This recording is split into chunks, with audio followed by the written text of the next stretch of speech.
My name is Eleanor, but everyone calls me Ellie. I'm 28 years old, and for most of my adult life, my family has seen me as reliable, predictable, and frankly, a little bit boring. Last month, my parents sold the only thing I truly treasured, my beat-up 1,998 Toyota Camry, for a quick $10,000 to fund their lavish anniversary party. They told me the engine had died, and it was sold for scrap.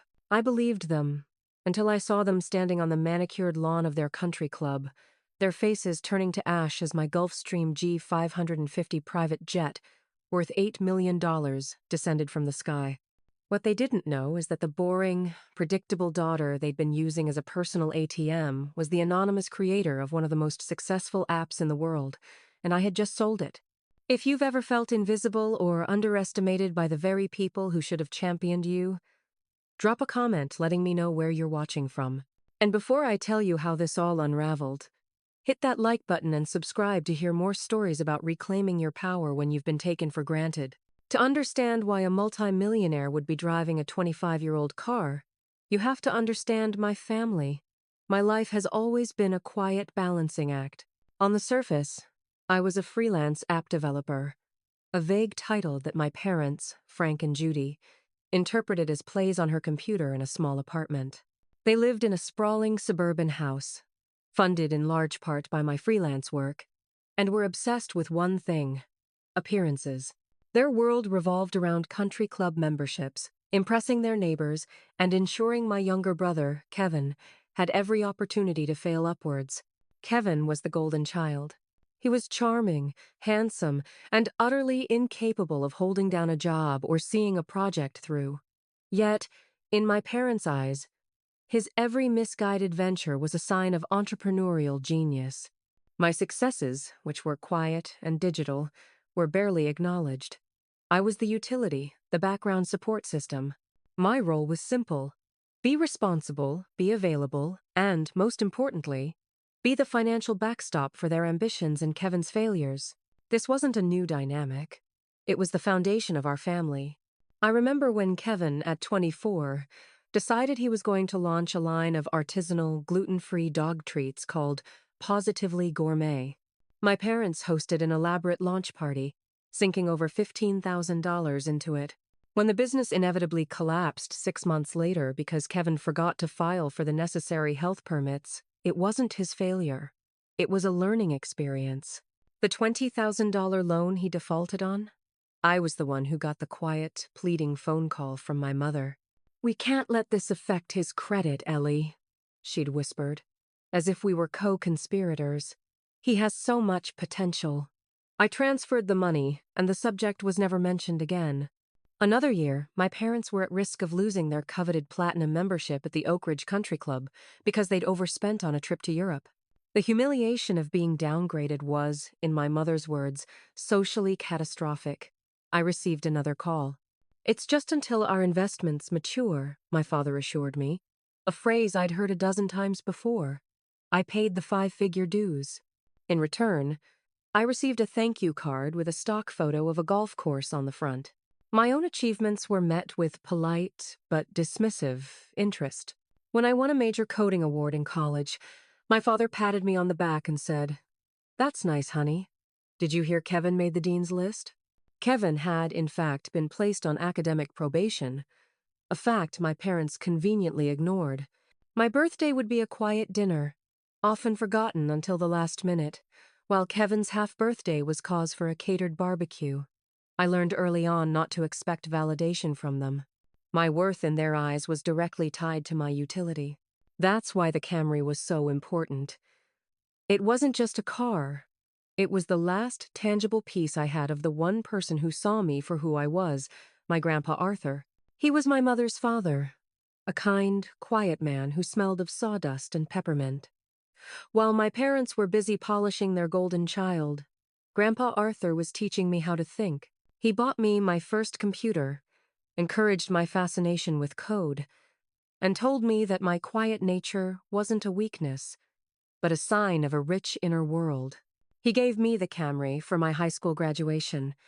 It was already old then, a beige sedan with a cassette player and crank windows. "It's not fancy, Ellie Bean. he'd said, handing me the keys. But it's reliable. It'll never let you down. Just like you. We spent that entire summer driving around, him teaching me how to change a tire, check the oil, and navigate the city's confusing one-way streets. The car was a vessel for his love and his belief in me. After he passed away, the Camry became my sanctuary. It was a rolling monument to him. Driving it, I could almost hear his gentle voice, feel his steady presence. My parents never understood. "When are you going to get rid of that old junker?" my father would ask every few months. "It's an embarrassment. What will people think?" I'd just smile and say, "It has sentimental value." To them, sentiment was a foreign concept, a currency with no value. For the past 5 years, while I was secretly building my app, ConnectSphere, from the ground up, I lived a double life. I kept my small apartment, wore simple clothes, and drove my old Camry. I poured every ounce of my energy and my growing income into my company, while siphoning off enough to keep my family's illusion of prosperity afloat. I told myself I was doing it to maintain peace, to avoid conflict. But the truth is, I was afraid. I was terrified that if they knew about my success, their demands would escalate, and their love, conditional as it was, would become purely transactional. I wanted to believe, foolishly, that one day they would love me for me, not for what I could provide. I thought my steady support would eventually earn their respect.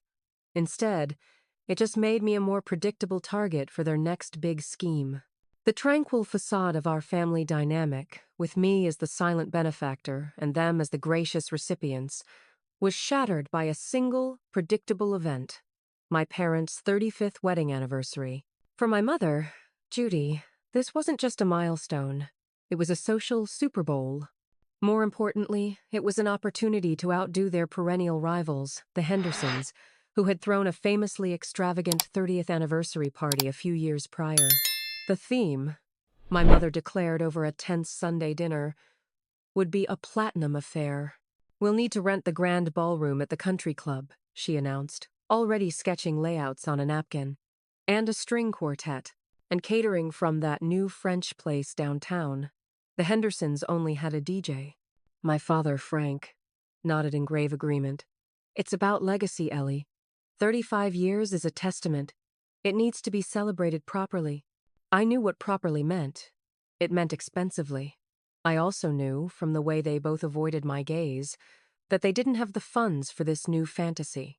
Their savings were thin, their investments were perpetually about to mature, and their lifestyle consistently outpaced their income. I braced myself for the inevitable request. It came a week later. They invited me over for dinner, a rare occurrence that didn't involve a family holiday. They served my favorite meal, lasagna, a recipe passed down from my grandmother, and filled my wine glass 3 times. It was a classic, clumsy attempt at buttering me up. Finally, after clearing the plates, my father cleared his throat. "Ellie," he began, adopting his most serious man of the family tone, "your mother and I have been running the numbers for the party. To do it right, to really honor the occasion, we're looking at a budget of around $20,000. I took a slow sip of wine, keeping my expression neutral. "That sounds like a lot, Dad." "It is," my mother chimed in, her voice laced with manufactured vulnerability. "But it's a once-in-a-lifetime event. We were hoping you could help us with a loan. As an anniversary gift, really." Here it was. The moment where I was supposed to nod, to pull out my checkbook, to be the ever-reliable Ellie. But this time, something was different. Maybe it was the exhaustion of funding their life. Maybe it was the quiet confidence my own success had given me. Or maybe it was just the simple fact that I was tired. "I'm sorry," I said, my voice quiet but firm. "I can't do that right now." The silence that followed was heavy and immediate. My father's face hardened. My mother's practiced smile vanished. "What do you mean, you can't?" my father asked, his voice sharp with disbelief. "My freelance work has been a bit unstable lately," I lied, hating myself for not telling the truth, but knowing the truth was something they were incapable of understanding. "I have some significant business expenses coming up. I need to be careful with my finances." My mother let out a small, wounded gasp. "Careful? Ellie, this is your family. This is our 35th anniversary. After everything we've done for you. raised you, supported you. The irony was so thick I could have choked on it. They hadn't supported me financially since I was a teenager. The flow of money had been exclusively one way for nearly a decade. I understand it's important to you, I said, trying to keep my tone conciliatory. But $20,000 is not something I can just give away. We'd pay you back, of course, my father said, though we all knew this was a lie. The word loan in my family was just a polite term for gift. For the next 20 minutes, they tried every tactic in their playbook. The guilt trip. We sacrificed so much for you and Kevin. The appeal to vanity. It reflects on the whole family if we can't do this properly. The passive aggression. Well, I guess we'll just have to tell everyone we had to cancel. How embarrassing. I held my ground. I repeated my apology, stuck to my fabricated story about business expenses, and did not yield. Finally, seeing they were getting nowhere, a strange shift occurred. My father sighed, a theatrical, long-suffering sound. My mother reached across the table and patted my hand.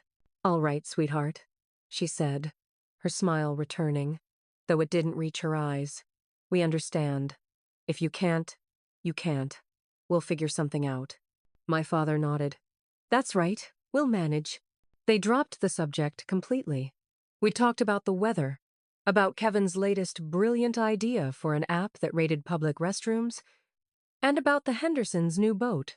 The surrender was so abrupt, so complete, that it felt wrong. It was out of character. As I drove home that night in my beloved Camry, I felt a knot of unease in my stomach. They had given up too easily. As they walked me to the door, I saw them exchange a look, a quick, almost imperceptible glance that passed between them. It was a look of shared purpose, of a new plan being silently formed. I couldn't decipher it then, but I knew it didn't bode well for me. Their sudden surrender should have been a massive red flag, but a small, foolish part of me hoped they had finally started to respect my boundaries. I couldn't have been more wrong.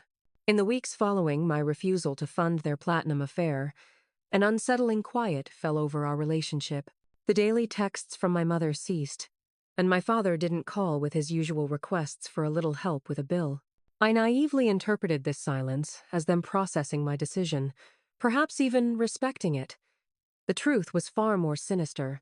They weren't respecting my boundary, they were simply finding a way to bypass it. The storm broke on a Tuesday morning. I was in the middle of a tense negotiation call with the legal team of the company that was acquiring ConnectSphere when my dad's number flashed on the screen. I ignored it, but he called back immediately, then a third time. A sense of dread washed over me. I excused myself from the call and answered. "Ellie," he said, his voice thick with what sounded like genuine distress. There's been some bad news. It's about the Camry." My heart leaped into my throat. "What happened? Are you okay?" I'm fine," he said quickly. "I just borrowed it to run to the hardware store. My car's in the shop. On the way back, it just died." Made a horrible clunking noise and the engine started smoking. I had to have it towed. I sank into my office chair, my mind reeling. The engine? Is it fixable? He sighed heavily, the sound crackling over the phone. The mechanic at the garage took one look and said the engine is completely seized. A total loss. He said it would cost more to fix it than the car is worth, by a long shot. He offered to give me a couple hundred for scrap, just to get it off his hands.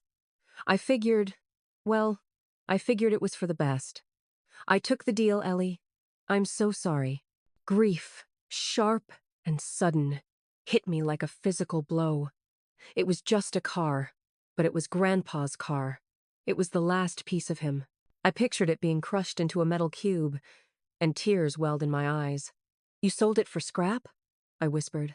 "I thought I was doing you a favor, honey," he said, his voice dripping with paternal concern. "Getting that old thing out of your hair.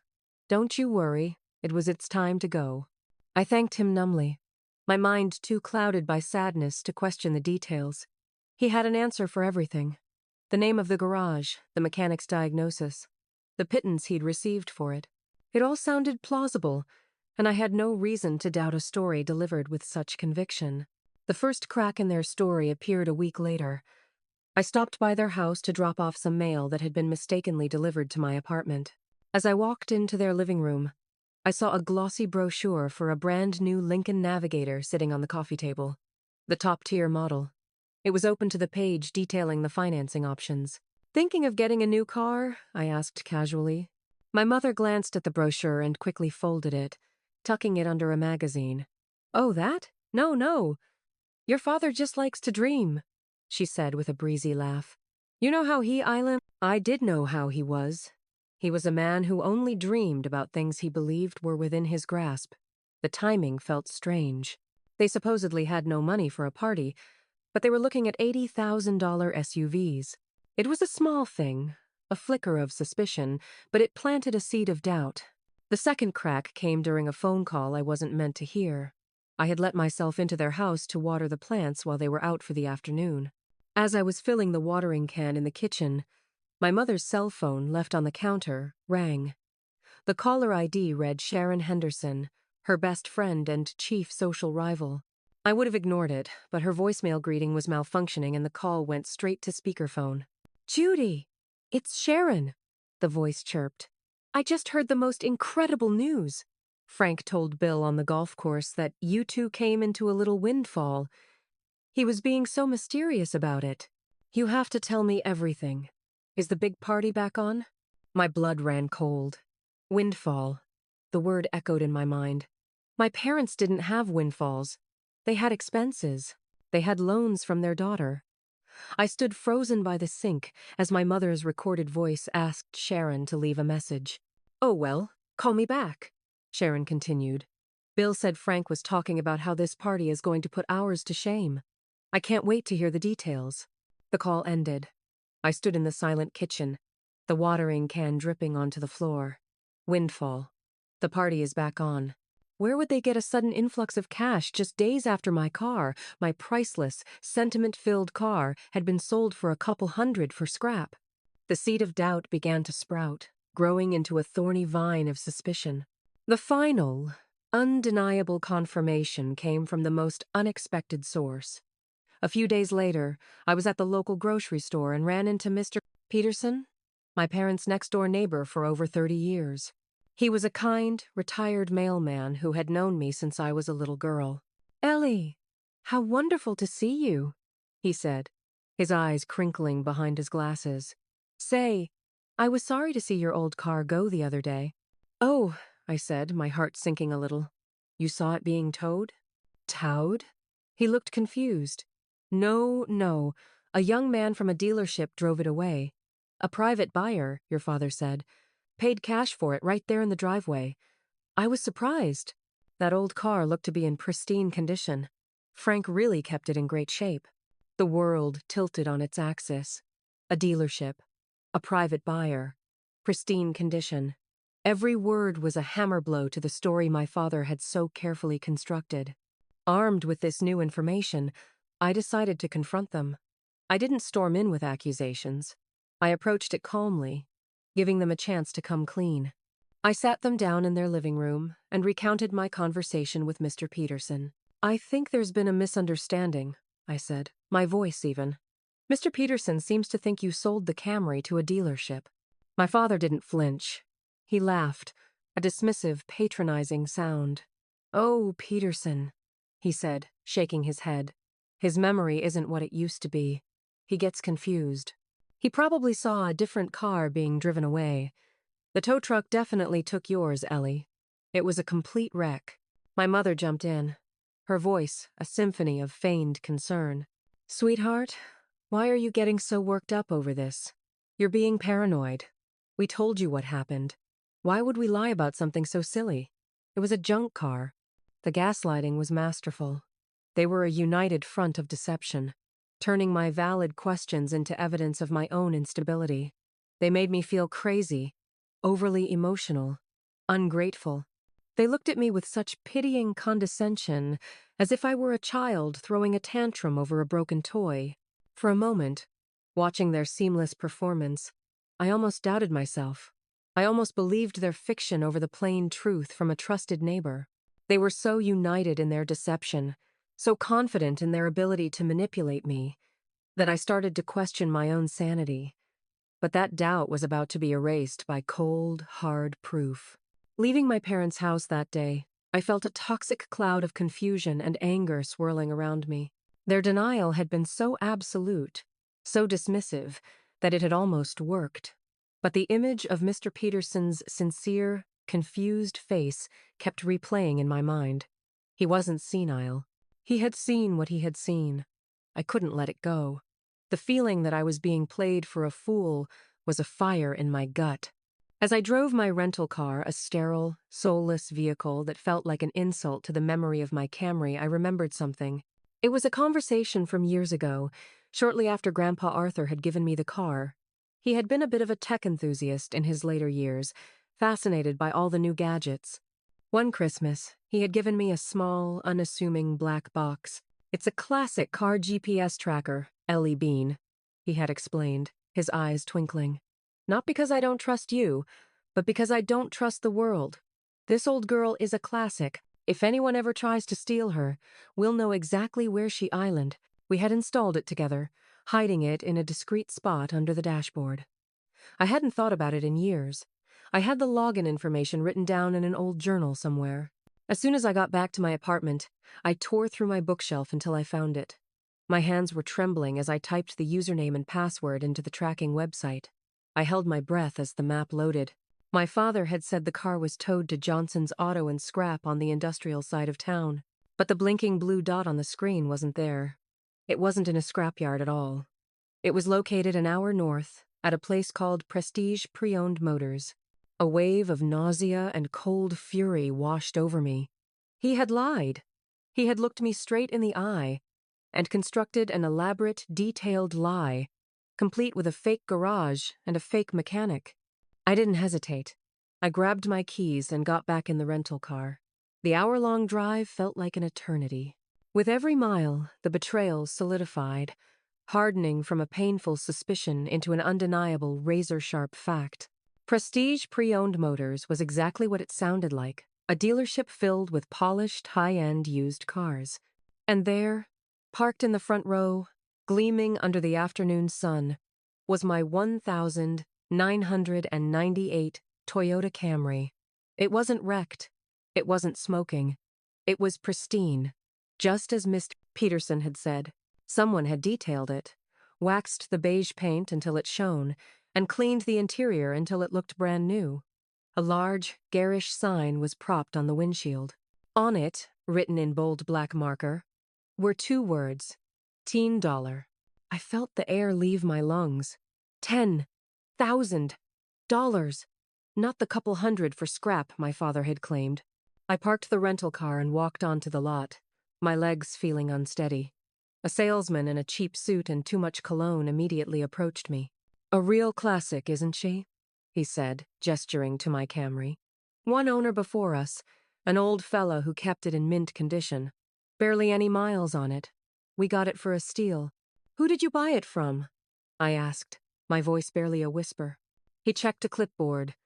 "Let's see here. Sold to us by a Mr. Frank Miller. Last week. Said he was the son of the original owner. Frank Miller. My father." The lie was so audacious, so complete. He hadn't just sold the car. He had impersonated my grandfather's son to do it. "He seemed like a nice guy," the salesman continued, oblivious to the storm raging inside me. "Was bragging the whole time about the killer anniversary party he was going to throw with the money. Said he was going to show some folks named Henderson a real party." And there it was. The final, damning piece. The motive. It wasn't about needing money to survive. It wasn't a moment of desperation. It was about pride. It was about ego. They had sold a piece of my heart, a repository of my most cherished memories, to fund a party designed to impress people they barely liked. The betrayal was so profound it transcended anger and landed somewhere in the realm of cold, desolate clarity. It wasn't just about the car anymore. It was about the complete and utter disregard for me, for my feelings, for my connection to my grandfather. In their eyes, my sentimental value was worth less than a string quartet and some fancy appetizers. My love was a resource to be liquidated for their social climbing. I thanked the salesman, turned around, walked back to my rental car, and sat there for a long time, just staring at the dealership's gaudy sign. The grief I felt for the car was real, but it was being replaced by something else. A resolve so cold and hard it felt like a diamond forming under immense pressure. The Ellie who cried over a fabricated story was gone. The Ellie who tried to reason with liars was gone. The Ellie who silently paid their bills and accepted their dismissiveness was gone. In that sterile dealership parking lot, something inside me shifted forever. They thought they had sold a junk car for a quick buck. They were about to find out they had sold their relationship with their daughter for the exact same price. As I sat in that soulless rental car, a plan began to form. It wasn't born of rage or a desire for petty revenge, but of a sudden, chilling clarity. For years, I had allowed my parents to define my reality. They had cast me in the role of the dependable, unremarkable, financially useful daughter, and I had played the part. Now, it was time to show them who I really was. It was time to introduce them to the woman I had become while they weren't paying attention. It's time I let you in on the secret I had guarded so closely for the last 5 years. I wasn't just a freelance app developer. I was the founder, creator, and sole owner of ConnectSphere. It started in my college dorm room as a passion project, a social connectivity app designed not around curated perfection, but around genuine, local community engagement. It was an antithesis to the glossy, influencer-driven platforms. It was about finding a real-life book club, organizing a neighborhood cleanup, or finding a reliable babysitter recommended by people on your street. It was quiet, useful, and authentic, much like the person who built it. For the first 2 years, I ran it myself, living off instant noodles and the sheer thrill of creation. Then, it caught on. It grew organically, through word of mouth, until it became a quiet giant in the tech world. I hired a small, remote team and ran the company anonymously, using a business manager to handle all public-facing interactions. I funneled the profits back into the company and into my family's endless needs, never touching the principal for myself. I didn't want the money to change me. More importantly, I didn't want it to change how my family saw me. I'd seen what wealth did to people, and I foolishly hoped that by hiding mine, I could preserve some semblance of a real relationship with my parents. Their actions with the Camry proved how naive that hope had been. Just 3 weeks before they sold my car, I had accepted a 9-figure acquisition offer from a major tech conglomerate. The deal was done, the money was in escrow, and the final contracts were being signed. My quiet little app had made me a very, very wealthy woman. Part of the deal included a long-term lease on a Gulfstream G550 jet for my business travel. The irony was staggering. While my parents were haggling for $10,000 for my grandfather's car, I was finalizing a transaction that could buy their entire town. The first call I made was not to my parents, but to David Chen, my business manager, lawyer, and the closest thing I had to a confidant. David was a sharp, no-nonsense man in his 40s who had been with me since ConnectSphere first started turning a profit. He knew the entire unvarnished history with my family. "They did what?" he asked, his voice a low growl of disbelief after I recounted the story. "They sold it for 10 grand to fund a party." "David," I said, my own voice surprisingly steady. "It's time. The game is over." "What's the play, Ellie?" he asked. He never questioned my decisions, only helped me execute them with surgical precision. "They want to put on a show," I said, an idea solidifying in my mind. "They want to impress their friends at the Oak Ridge Country Club. So, we're going to give them a show they'll never forget. First, I want you to buy the Oak Ridge Country Club." There was a pause on the other end of the line. Then, a slow, appreciative chuckle. "Buy the club. I like it. A bit theatrical, but it makes a statement. I can start the process through one of our holding companies. We can have it finalized in a matter of days. What's next?"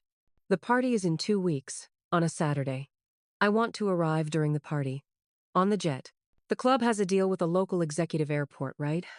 I want to land there and have a car waiting." "Consider it done," David said, the sound of him typing in the background. "We'll coordinate with the event manager. They won't know the club has a new owner until you arrive." "There's one more thing," I said. "The most important part. I want you to go to Prestige Pre-Owned Motors tomorrow morning. I want you to buy back the Camry. pay whatever they're asking, and have it detailed, restored to perfect museum-quality condition. I want it delivered to the country club on the day of the party, but kept hidden until I give the signal. The Camry, David said, his voice softening. Of course. It's not about the money, is it, Ellie? It never was, I replied. For the next 2 weeks, David and I worked in secret. He was a master of discreet efficiency. The purchase of the country club went through without a hitch. The jet was scheduled. The event manager at Oak Ridge, under the impression that a mysterious, high-profile new member wanted to make a grand entrance, was eagerly cooperative. David even managed to get me the guest list for the party. While David handled the logistics, I handled the emotional fallout. I didn't contact my parents. I let their calls go to voicemail. I needed the space to process the depth of their betrayal and to fortify my resolve. I spent an afternoon at the dealership, paying cash for my own car, the salesman who had been so chatty before now looking at me with a mixture of awe and confusion. I sat in the driver's seat, the familiar scent of old upholstery and peppermint air freshener filling my lungs, and made a silent promise to my grandfather that I would never again let someone devalue the things we held sacred. The plan was audacious, theatrical, and utterly necessary. My parents wanted to put on a show for their friends, a performance of wealth and success built on a foundation of lies and my money. I was about to give them the performance of a lifetime. The evening of the Platinum Affair arrived on a wave of warm, late summer air. From the photos my mother had been posting all day on social media, the grand ballroom at the Oak Ridge Country Club had been transformed into a gaudy shrine to their perceived success. Silver balloons, white floral arrangements, and an ice sculpture of 2 swans graced the room. My parents stood at the entrance, greeting their guests, looking every bit the triumphant couple. My father was in a new tuxedo, my mother in a glittering silver gown. They were radiant, basking in the glow of a celebration funded by the sale of my heart. Meanwhile, I was 20,000 feet in the air, sipping sparkling water in the quiet, cream-leather cabin of the Gulf Stream. David sat across from me, reviewing notes on his tablet. Everything is in place, he confirmed. The club manager, a Mr. Abernathy, is expecting our arrival. He's been instructed to inform your parents that the new owner wishes to greet them personally. They have no idea it's you. And the Camry? I asked. Safely stored in the club's maintenance garage. Ready and waiting, he smiled. As we began our descent towards the small executive airport that bordered the country club's golf course, I felt a strange calm settle over me. There was no anger, no nervousness, just a profound sense of purpose. This wasn't about revenge. It was about truth. On the ground, the party was in full swing. My parents were holding court, my father telling a loud, embellished story to a group of men, my mother laughing delicately with the Hendersons. They had never looked happier or more confident. They had successfully converted my pain into their social capital. Then came the sound. A low, powerful hum that grew into a ground-shaking roar as the Gulf Stream made its final approach, flying low over the 18th fairway. Conversations on the ballroom terrace faltered. Guests looked up, shielding their eyes, pointing at the sleek, white jet as it touched down on the nearby runway. My father looked annoyed. "What on earth is that racket?" he grumbled to Mr. Henderson. "Probably some hotshot tech billionaire. No consideration." Inside the ballroom, Mr. Abernathy, the club manager, approached my parents, his expression a mixture of reverence and excitement. "Mr. and Mrs. Miller," he said, his voice just loud enough for those nearby to hear. "Apologies for the interruption. That is the jet of the new owner of the Oak Ridge Country Club. He or she has just landed and has requested to greet you personally." A ripple of shock and excitement went through the crowd. The new owner? The club had been sold? My parents exchanged a look of utter confusion, quickly replaced by one of preening self-importance. Of course the new owner would want to meet them. "Well, by all means," my father said, puffing out his chest. "Show them the way."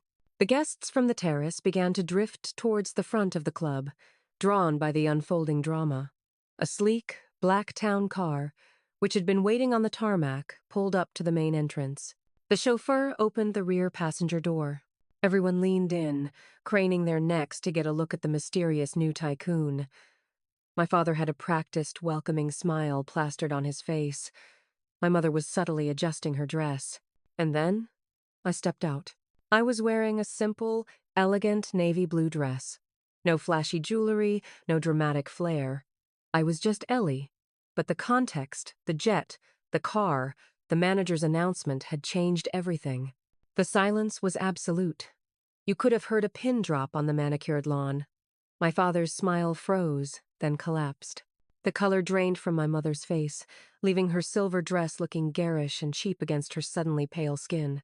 Her perfectly manicured hand flew to her mouth.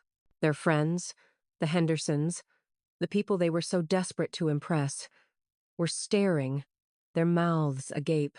I walked calmly towards my parents, my heels clicking softly on the flagstone path. I stopped a few feet in front of them. "Hello, Mom." "Dad," I said, my voice even and clear. "Nice party. I see you put the $10,000 from Grandpa's car to good use." The words hung in the air, an indictment that everyone present understood instantly. The windfall my father had been bragging about, the source of this lavish celebration, was suddenly laid bare. My father sputtered, trying to form words. "Ellie, what? What is this? How?" "The new owner?" My mother whispered, her voice trembling. "You're the new owner?" "I am," I confirmed. "I also own the company that just acquired the firm your friend Mr. Henderson works for. And the jet you were just complaining about? That's mine too." I let the information sink in, watching the gears of realization turn behind their stunned eyes. The freelance daughter who played on her computer. The boring, reliable ATM. It was all a lie. But it was a lie they had written and chosen to believe. "You sold my car," I continued, my voice losing its warmth, turning as cold and hard as the resolve in my heart.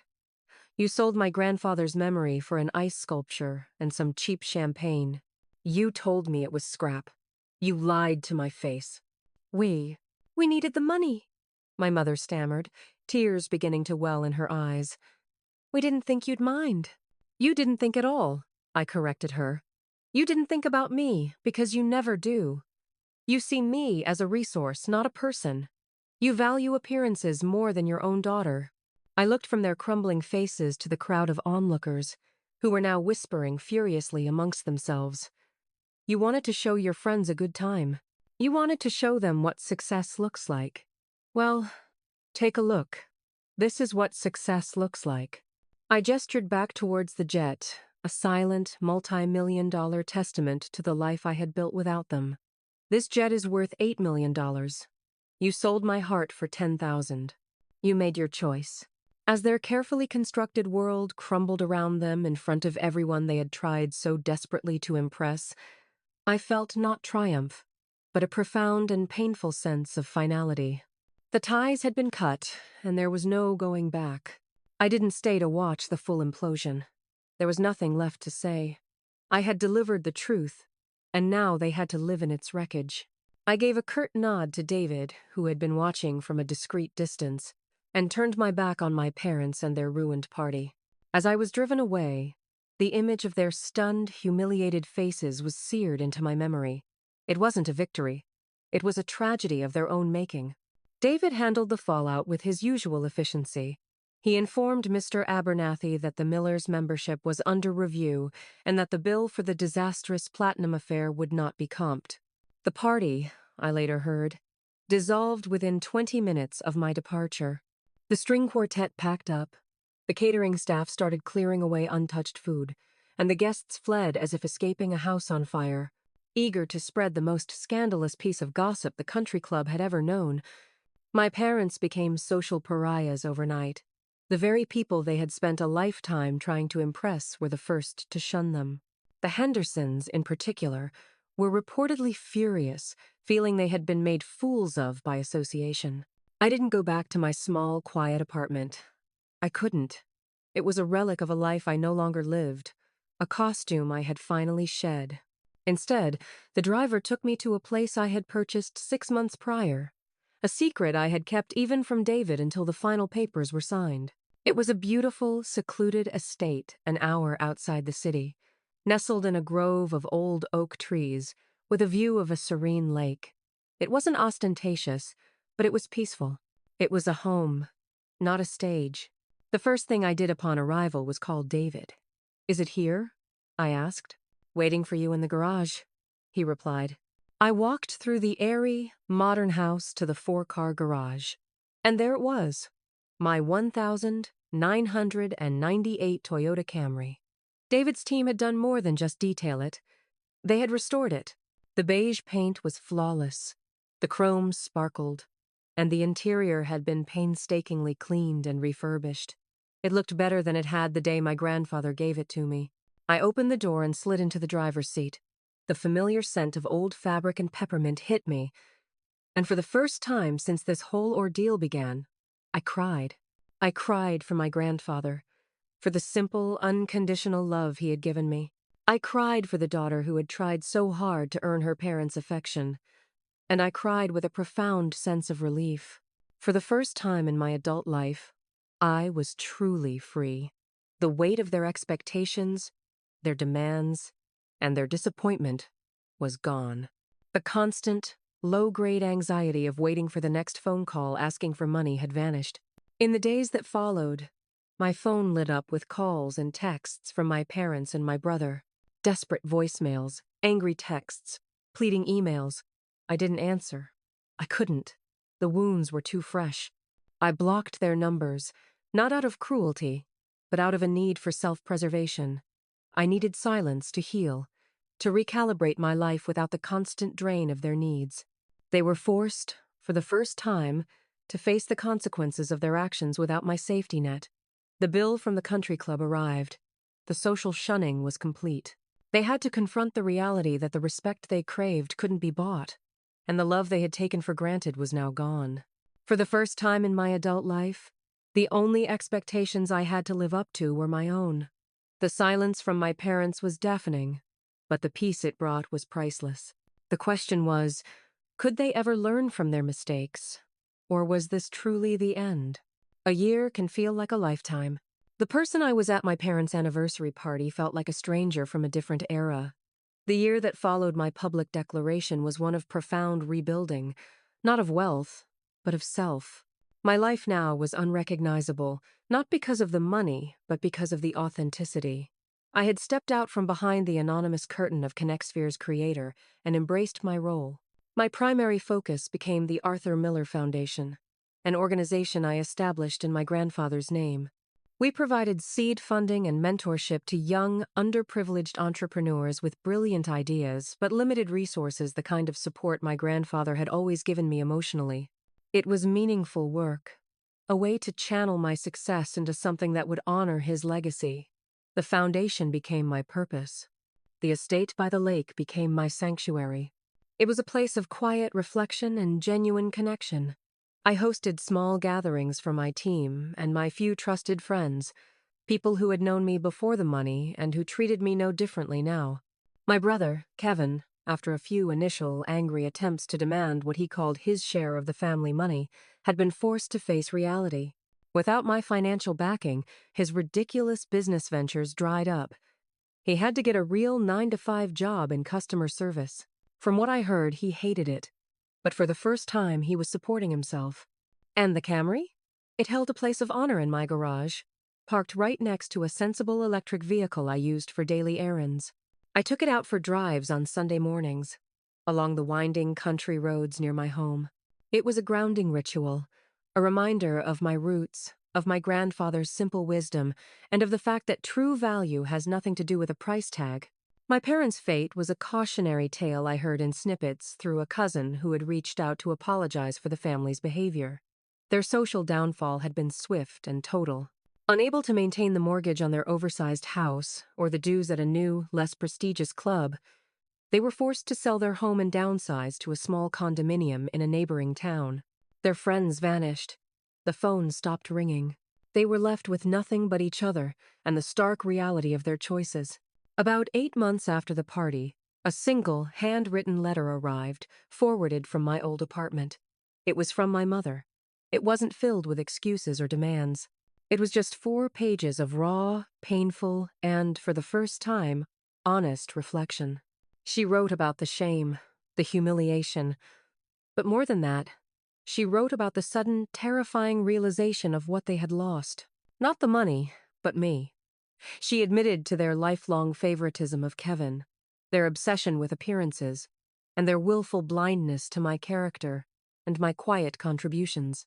We were so busy trying to build a life that looked good, she wrote, that we broke the best thing in it. You. My father had added a short, stilted paragraph at the end. Your mother is right. I was a fool. I am sorry. It was the apology I had waited my entire life to hear. It didn't magically erase years of hurt, but it was a start. I agreed to meet them. Not at my home, not at their condo, but on neutral ground. A quiet, unassuming coffee shop halfway between us. When they walked in, I was struck by how different they looked. They seemed smaller, stripped of their usual bravado. My mother wore a simple dress, my father a plain polo shirt. The pretense was gone. The conversation was awkward and halting. They didn't ask for money. They didn't make excuses. They asked about me. They asked about my work with the foundation. They listened, really listened for the first time. I told them about Kevin, that I would be willing to fund his education if he decided to go back to school and get a real degree, but that the days of funding his fantasies were over. They nodded in agreement. We didn't hug when we left. The relationship was not repaired, not by a long shot, but a new foundation had been laid. It was fragile, built on the hard-won ground of truth and consequences. The old dynamic of me as the provider and them as the takers was gone. Now we were just three people, a family broken and tentatively trying to find a new, more honest way to connect. I would see them for holidays, for quiet dinners, always in public places.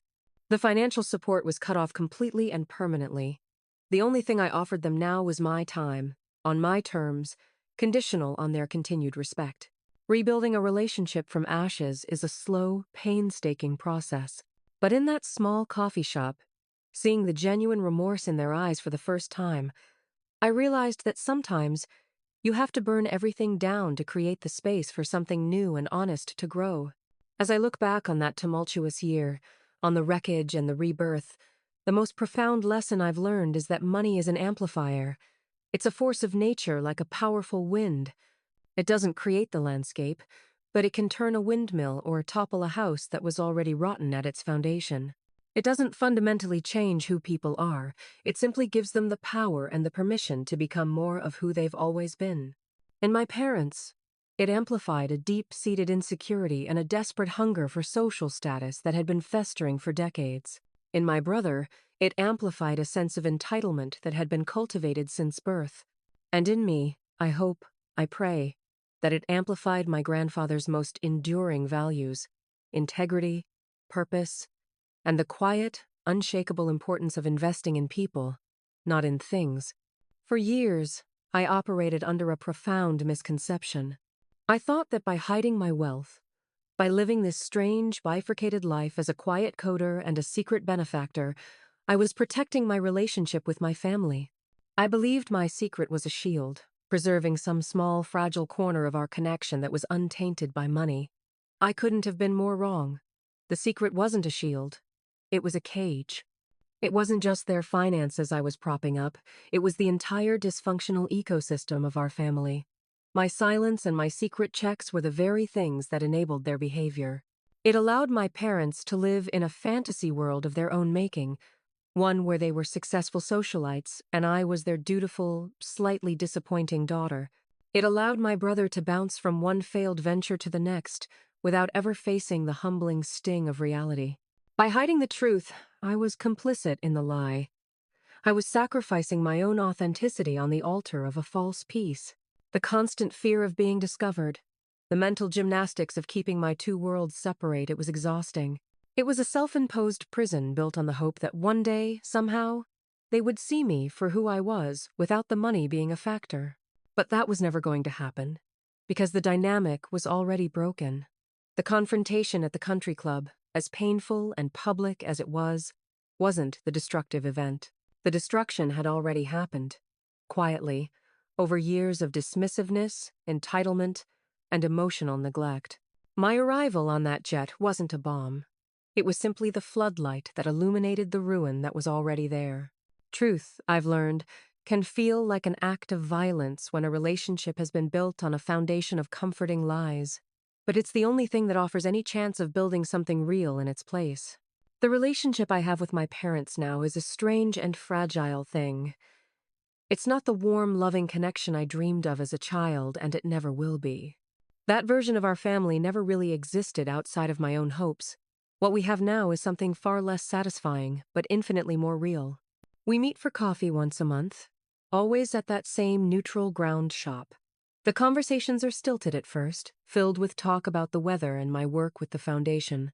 But there are moments, glimmers of something new. My father will ask a genuine question about a programming challenge I'm facing. Not with the old dismissiveness, but with a quiet, newfound respect. My mother will talk about a volunteer position she's taken at the local library, a small step towards building an identity that isn't tied to social status. There is a boundary, a line drawn in the sand that we all implicitly understand. The topic of money is off the table. They know, without me ever having to say it again, that the Bank of Ellie is permanently closed.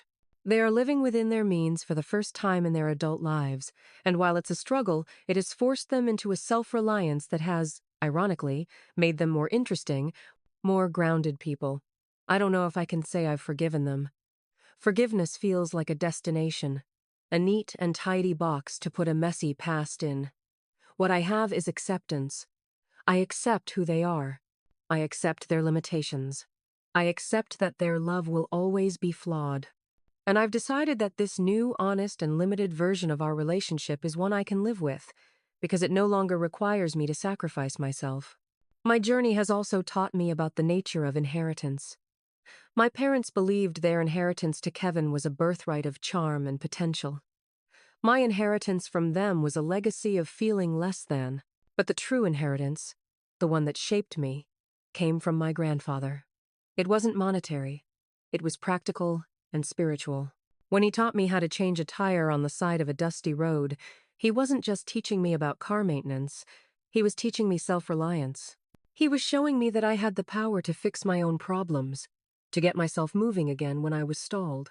When he sat with me for hours in front of that first clunky computer, he wasn't just encouraging a hobby, he was validating my intellect. He was telling me that my quiet, focused mind was a gift, not a social deficiency. His belief in me was the seed capital for my entire life. The Arthur Miller Foundation is my attempt to pay that forward, to be the person for someone else that my grandfather was for me. It's the most important work I will ever do. This brings me to the Camry. To an outsider, it must seem absurd a multimillionaire keeping a 5-year-old beige sedan in a climate-controlled garage. But that car is my touchstone. It's a four-wheeled vessel of my most fundamental truths. The Gulfstream jet is a magnificent machine. It's a tool of my business, a symbol of what I've built. It can fly me across continents in a matter of hours, but it can't take me back to a summer afternoon with my grandfather. It represents speed, efficiency, and the new life I've forged. But the Camry represents my soul. When I slide into the driver's seat, the worn fabric holds the shape of 1,000 memories. The faint, lingering scent of peppermint takes me back to him instantly. Driving it is a form of meditation. The rumble of the old engine, the feel of the road through the simple steering wheel, the act of manually cranking down the window, it's real. It's tangible. In a life that is now often filled with abstracts, stock portfolios, board meetings, digital transactions, the Camry is profoundly, beautifully analog. It reminds me that the journey is more important than the speed of arrival. It reminds me that the most valuable things in life are the ones that can't be bought or sold, the ones whose worth is measured in love and memory. It is my armor against the seduction of wealth, my guarantee that I will never become the kind of person who would sell a piece of someone's heart for a fleeting moment of social glory. In the end, this wasn't a story about a car. It was about seeing things for what they are.